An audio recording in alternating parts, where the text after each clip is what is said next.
Hello and welcome to today's webinar, and the recipe is caramelized onion sourdough scones. These scones take the classic combination of caramelized onions and bread to a whole new level by adding a tangy sourdough twist. Now, scones have been enjoyed for centuries, originating in Scotland and becoming a staple of British cuisine. Today, scones are enjoyed all around the world, and you can find recipes with just about any combination of ingredients that you want. When you take a little bite of these scones, though, you'll experience a delightful contrast of flavors that perfectly complement each other. The caramelized onions provide a touch of sweetness and depth, while the chives bring a fresh and herbaceous note. And of course, the butter is doing its job, making them buttery, light, and dense all at the same time. So, whether you're a seasoned baker or just getting started out with sourdough, these caramelized onion sourdough scones are a must-try recipe that will impress your taste buds and anyone lucky enough to try them. So, let's get started.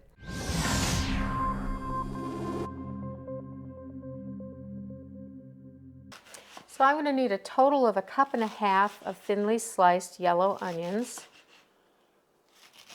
So I already started doing that. I'm using a serrated knife because I have a lot of control, and it's just a really great knife for doing this type of thing.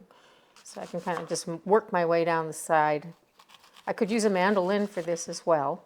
These are going to cook with a little brown sugar in some butter for 20 to 30 minutes. They're going to get beautifully caramelized, and they're going to give our scones this wonderful sweet oniony flavor.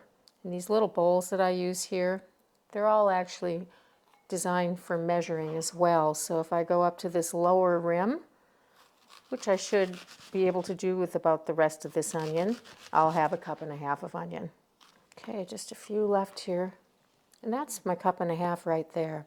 Okay, so I'm going to head over to the stove and melt some butter. I'm using a non-stick pan for this. You can see I've already been heating it. This is over medium heat. I'd go medium low to medium heat. You want these to caramelize slowly so they take on that nice golden color, but you don't want them to get too browned and start to taste burned. In go my onions.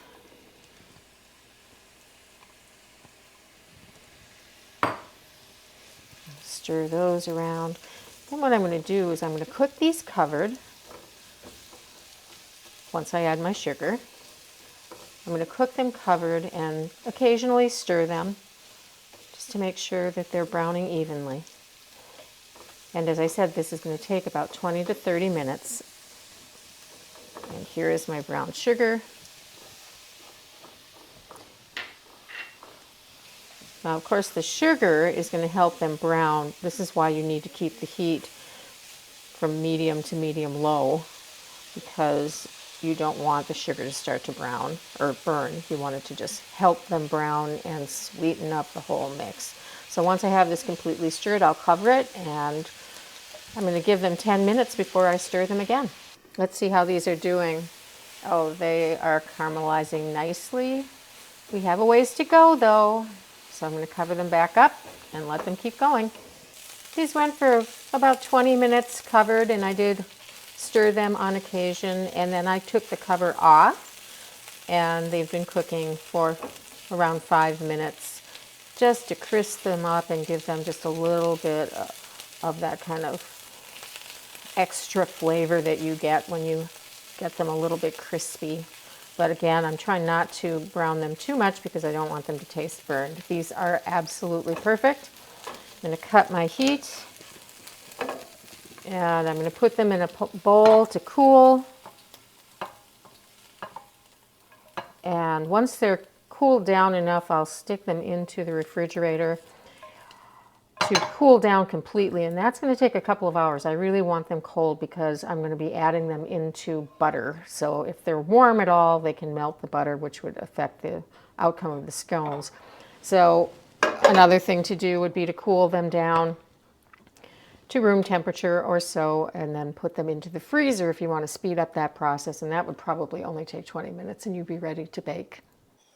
I have my oven set to 425 degrees Fahrenheit, and I'm mixing together with a whisk a cup of all-purpose flour with 3/4 of a teaspoon of kosher salt and 2 teaspoons of baking powder.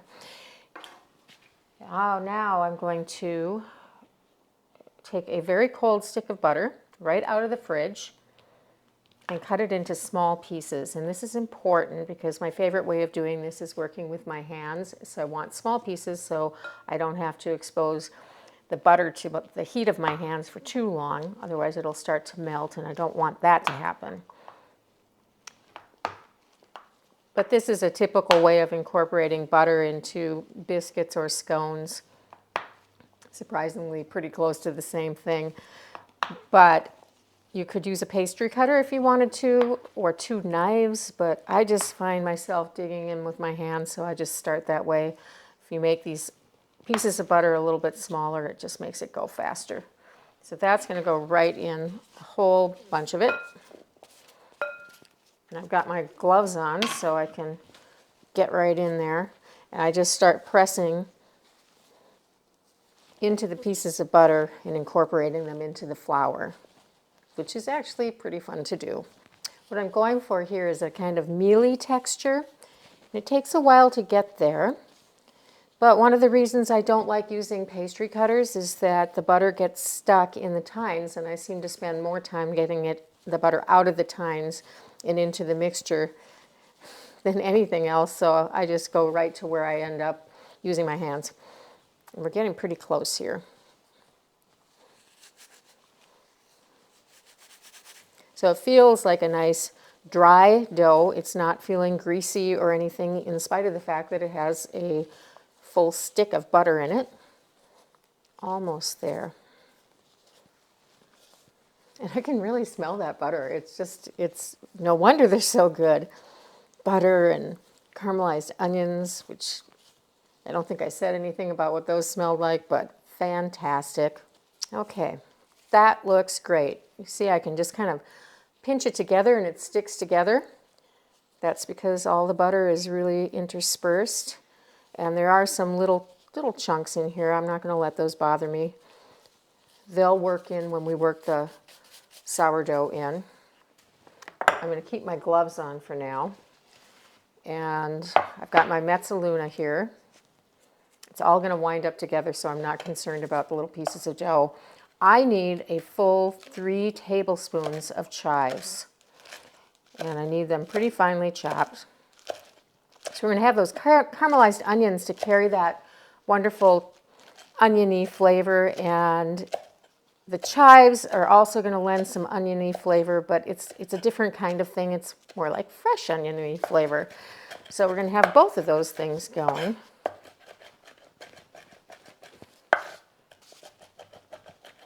These are right out of the garden. First thing up in the spring are the chives. And I was happy to see them because obviously I needed them.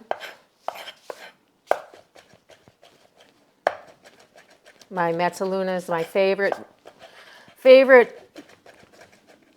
way to chop these types of things because of this little divot and the fact that I can just kind of keep working on them until I get them exactly the right texture. And they're not flying all over the place. They're staying right where I want them. And I think these look great.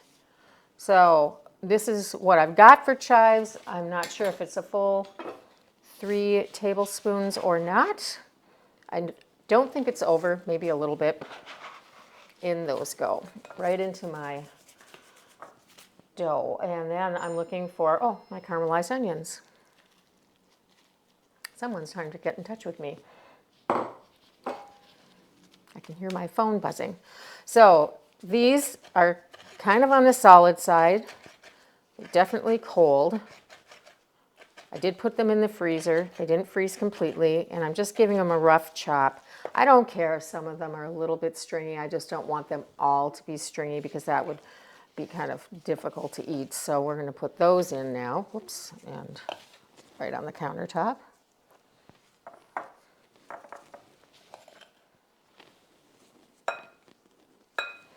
All right, now let's get this bowl back here.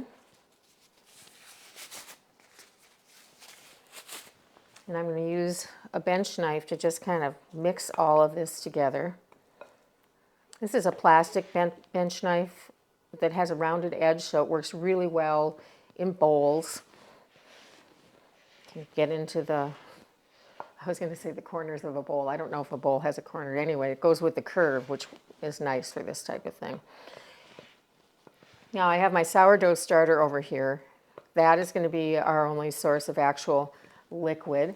I measured out a cup, and it's been sitting here for 10 minutes, and now it's a cup and a quarter. But that's okay. I'm going to use it this way anyway. It's going to deflate as I put it in here. So I stirred it down. And what this is it's about half of it is discard. So it's sourdough, but it's has not been recently fed, and the rest of it has been recently fed, but I didn't feed it explicitly for this purpose. Because you have baking powder in this just does not want to come out of here. It's so sticky and gooey and weird. Because you have the baking powder, that's going to be doing the heavy lifting for making the scones raise, but the sourdough will lend that flavor that it has, of course, and its health benefits, and it will also help it raise too. But it's not fed starter, so it's not going to be super, super active. Although you'll see these scones will puff up very nicely. Now this process is a little brutal because you have to get the sourdough to give it up and take on some of this flour, so you can expect to spend a little time at it. Okay, that's about as good as I can get it. You can see there's not much that isn't in the dough in terms of the flour mixture. Okay, let me just wipe off my hands. It's still pretty sticky, so I am going to just grab a little flour and put a little flour down on my surface before I roll these out. I'm not really going to roll them. What I'm going to do is basically fold them just like I do biscuits.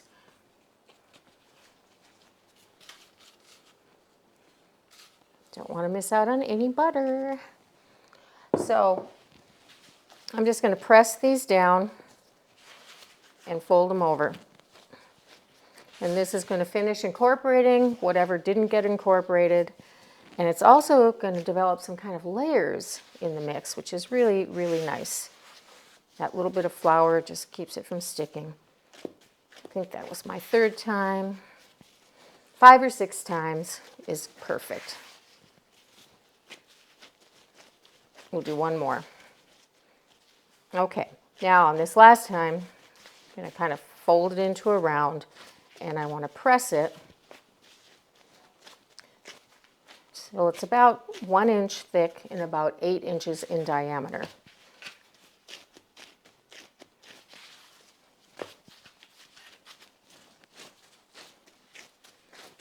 These raise really nicely, so you want to make sure you don't go over 1 inch, otherwise they'll be really, really tall.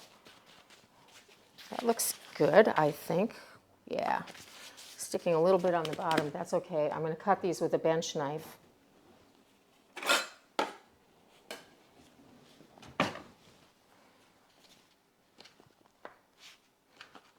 You can see I have one little piece of butter in there. Don't worry about that if you have pieces of butter. They will bake out nicely. And I'm just going to try and make this as even as I can, so I'll score it like this so I can eyeball it. Yeah, that looks good.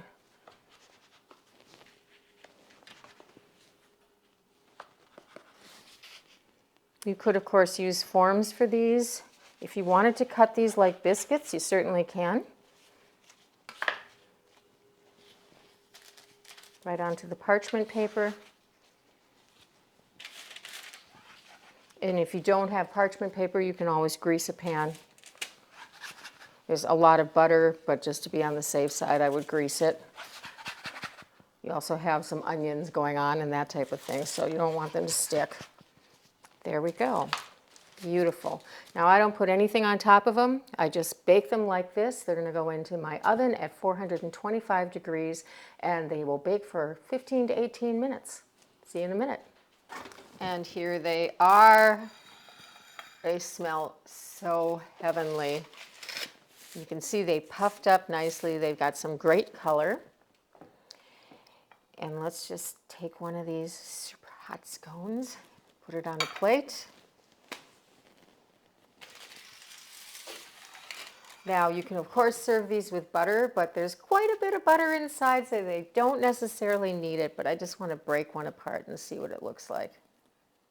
Look at that. It's really flaky. It's in layers. You can see all that onion. What's interesting about it too is you taste a lot of butter, that kind of buttery background. They're nice and flavorful and flaky.